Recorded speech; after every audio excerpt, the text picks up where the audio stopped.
मैं इस अवसर पर माता अमृतानंदमयी जी को भी नमन करूंगा। उनका जीवन निस्वार्थ सेवा का एक अद्भुत उदाहरण है। उनका मुझ पर जो स्नेह रहा है वो मेरा बहुत बड़ा सौभाग्य है। कड़विंडी मकलक्क नमस्कारम। പ്രധാനമന്ത്രി നരേന്ദ്രമോദി കൊച്ചിയിൽ മറൈൻ ഡ്രൈവിൽ ധീവരസഭയുടെ സുവർണ ജൂബിലി സമ്മേളനം ഉദ്ഘാടനം ചെയ്യുന്നു. 10,000 കോടിയുടെ വികസന പദ്ധതികളും ഉദ്ഘാടനം ചെയ്യും. കലൂരിൽ പ്രധാനമന്ത്രിയുടെ റോഡ് ഷോ.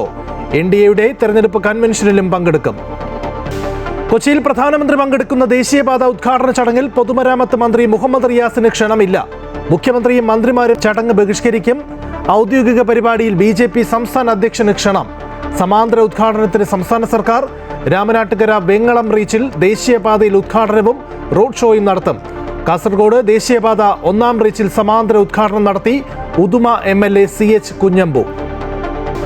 ദേശീയപാത പൂർത്തീകരണത്തിൽ സംസ്ഥാനത്തിന് പങ്കില്ല എന്ന് വരുത്തി തീർക്കാനുള്ള ശ്രമമെന്ന് മന്ത്രി മുഹമ്മദ് റിയാസ്.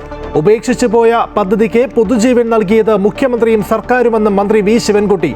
കാണിച്ചത് BJPയുടെ രാഷ്ട്രീയ സംസ്കാരമെന്ന് MP രാജേഷ്. മുഖ്യമന്ത്രിയെ ക്ഷണിക്കാം, മരുമകനെ ക്ഷണിക്കണമെന്നില്ല എന്ന് രാജീവ് ചന്ദ്രശേഖർ. മന്ത്രി എന്ന നിലയിൽ മുഹമ്മദ് റിയാസിനെ ക്ഷണിക്കേണ്ടിയിരുന്നുവെന്ന് ചെന്നിത്തല. സ്പീക്കർ ഓം ബിർളയെ പുറത്താക്കണമെന്ന പ്രതിപക്ഷത്തിന്റെ അവിശ്വാസ പ്രമേയത്തിന്മേൽ ചർച്ച തുടരുന്നു. അടിയന്തരാവസ്ഥ പ്രഖ്യാപിച്ച് ജനാധിപത്യം ഇല്ലാതാക്കിയവരാണ് ഇപ്പോൾ അവകാശത്തെക്കുറിച്ച് സംസാരിക്കുന്നത് എന്ന് രവിശങ്കർ പ്രസാദ് MP. വൈകിട്ട് അമിത്ഷാ മറുപടി നൽകും.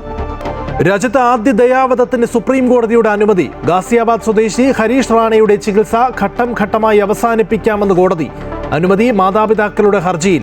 ഹരീഷ് 100% നിഷ്ക്രിയനായി തുടർന്നത് 13 വർഷം.